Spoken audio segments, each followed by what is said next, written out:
Apa sih KB itu?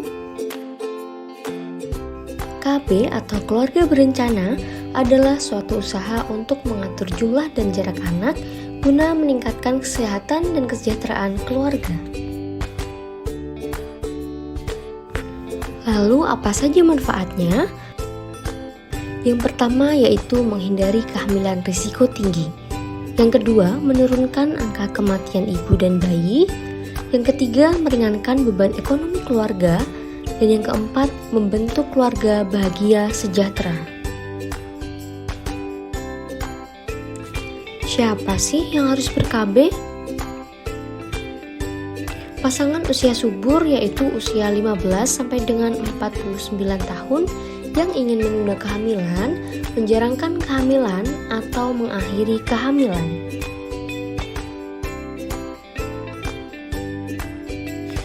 Metode kontrasepsi.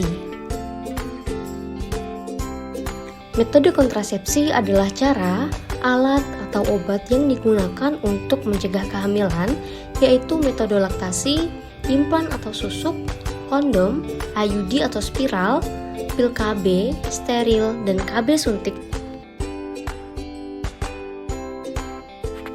Yang pertama yaitu MAL atau metode amenorelatasi. Metode KB yang cocok untuk ibu nifas syaratnya yang pertama yaitu menyusui bayi secara eksklusif setelah melahirkan atau ASI secara penuh, teratur, dan sesering mungkin. Yang kedua, belum haid.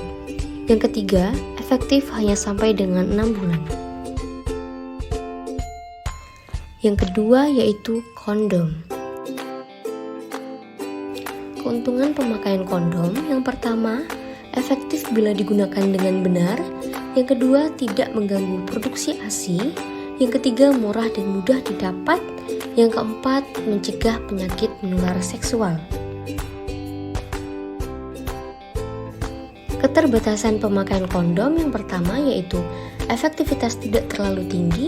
Yang kedua, agak mengganggu hubungan seksual.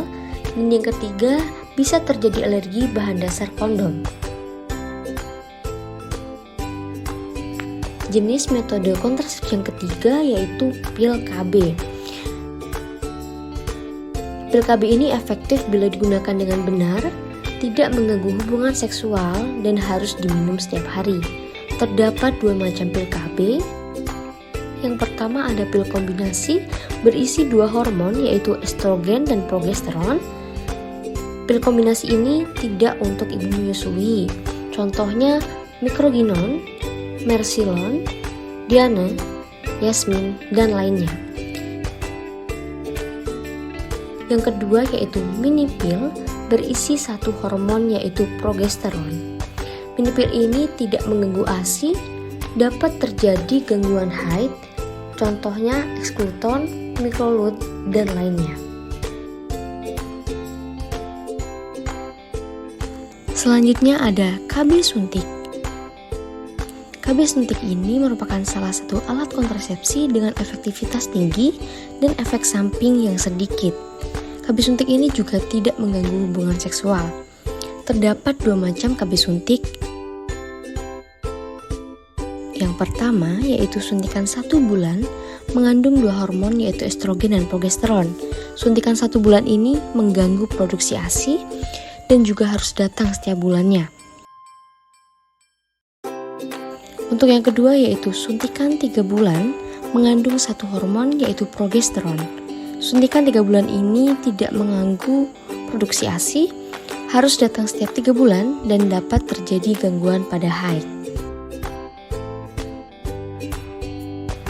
Metode kontrasepsi selanjutnya yaitu implan atau susuk.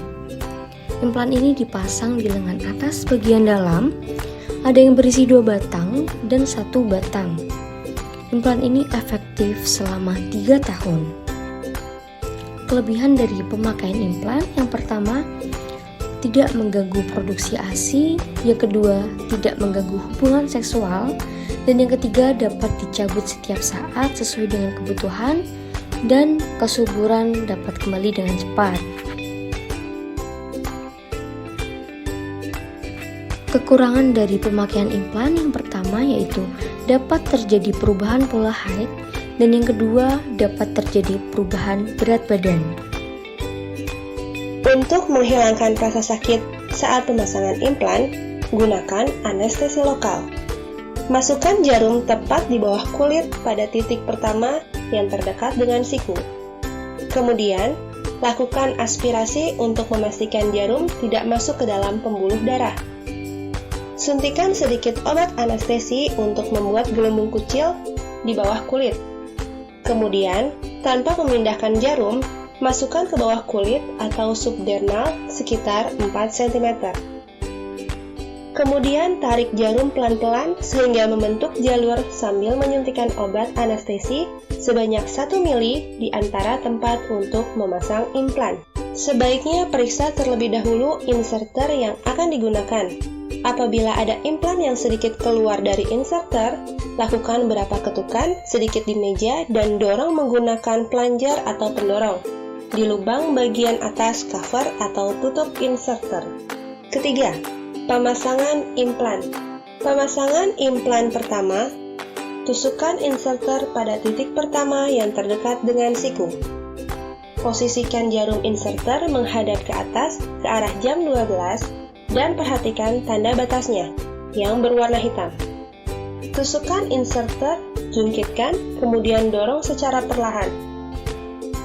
Sesudah inserter masuk, arahkan ke satu titik menelusuri bawah kulit untuk menjaga agar pemasangan implan benar-benar tepat di bawah kulit, datar, dan dangkal. Masukkan batang plunger atau pendorong yang ada sayap di tengahnya.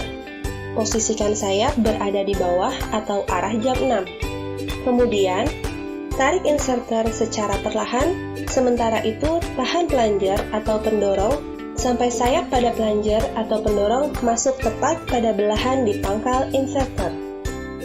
Inserter ditarik sambil menahan implan yang sudah di bawah kulit. Tahan dengan jari tengah atau salah satu jari.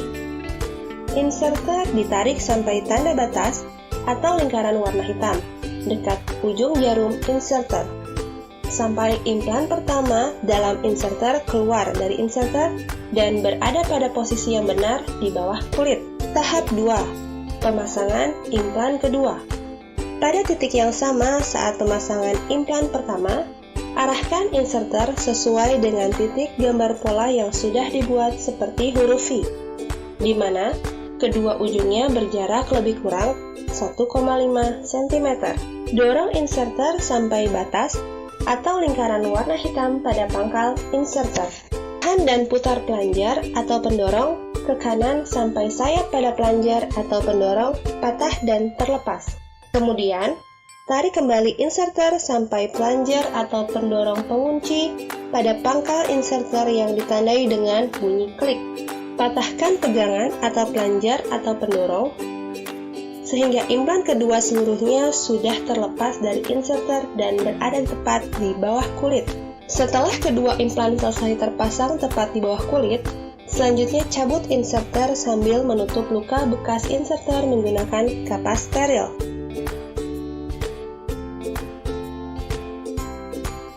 Rapatkan bekas tusukan inserter dan tutuplah dengan band-aid atau plester antiseptik.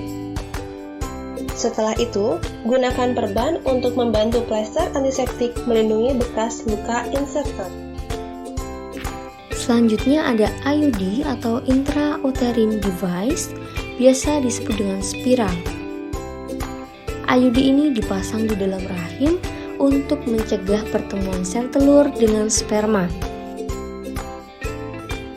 Kelebihan dari pemakaian IUD yang pertama yaitu efektivitas tinggi, yang kedua dapat dipakai secara jangka panjang, kurang lebih 8 sampai dengan 10 tahun, yang ketiga tidak mengganggu produksi ASI, yang keempat tidak mengganggu hubungan seksual, dan yang kelima tidak mempengaruhi berat badan.